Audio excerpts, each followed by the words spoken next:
आज हम श्रीमद् भगवद गीता यथारूप के अध्याय 4 का स्वाध्याय करेंगे। अध्याय 4 के श्लोक संख्या 6 का। अजो अपि ही सन्व्ययात्मा भूतानि मिश्रो अपि सन्ह प्रकृतिं स्वामधिष्ठाय संभवाम यात्मा मायाया। अर्थात यद्यपि मैं अजन्मा तथा विनाशी हूँ और यद्यपि मैं समस्त जीवों का स्वामी हूँ, तो भी प्रत्येक युग में मैं अपने आदि दिव्य रूप में प्रकट होता हूँ। यदा यदा ही धर्मस्य ग्लानिर्भवति भारत अभ्युत्थानं धर्मस्य तदात्मनं सृजाम्यहम्। अर्थात हे भरतवंशी, जब भी और जहाँ भी धर्म का पतन होता और धर्म की प्रधानता होने लगती है, तब तब मैं अवतार लेता हूँ। परित्राणाय साधूनां विनाशाय स दुष्कृतां धर्म सहस्ना प्रथाय संभवामि युगे युगे।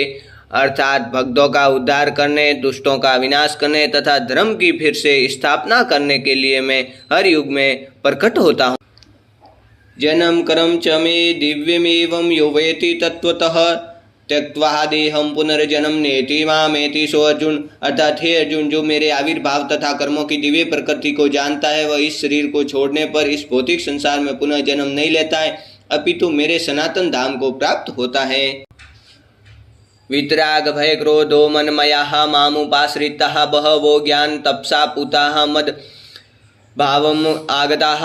अर्थात आसक्ति, भय तथा क्रोध से मुक्त होकर मुझ में पूर्णतया तन्मय होकर मेरी शरण में आकर बहुत से व्यक्ति भूतकाल में मेरे ज्ञान से पवित्र हो चुके। इस प्रकार से उन सबों ने मेरे दिव्य प्रेम को प्राप्त किया। यथा मां प्रपद्यन्ते तास्तथैव भजाम्यहम् महं वर्तमानुवर्तन्ते मनुष्यः पार्थ सर्वश। अर्थात जिस भाव से सारे लोग मेरी शरण ग्रहण करते हैं, उसी के अनुरूप मैं उन्हें फल देता हूँ। ये पार्थ, प्रत्येक व्यक्ति सभी प्रकार से मेरे पथ का अनुगमन करता है। कांक्षन्त कर्मणा सिद्धिं यजन्त इह देवताः क्षिप्रं हि मानुषे लोके सिद्धिर्भवति कर्मजाः। अर्थात इस संसार में मनुष्य सकाम कर्मों में सिद्धि चाहते हैं, फल स्वरूप वे देवताओं की पूजा करते हैं। निसंदेह इस संसार में मनुष्यों को सकाम कर्म का फल शीघ्र प्राप्त होता है। चातुर्वर्ण्यः मया सृष्टं गुण कर्म विभाग च तस्य कर्तारमपि महाविद्य कर्तारम व्ययम्। अर्थात प्रकृति के तीनों गुणों और उनसे संबंध कर्म के अनुसार मेरे द्वारा मानव समाज के 4 विभाग रचे गए। यद्यपि मैं इस व्यवस्था का सृष्टा हूँ, किंतु तुम ये जान लो कि मैं इतने पर भी अव्यय अकर्ता हूँ। न माम कर्माणि लिम्पन्ति न मे कर्म फले स्पृहा इति माम यो अभिजानाति कर्मभिर्न सबध्यते।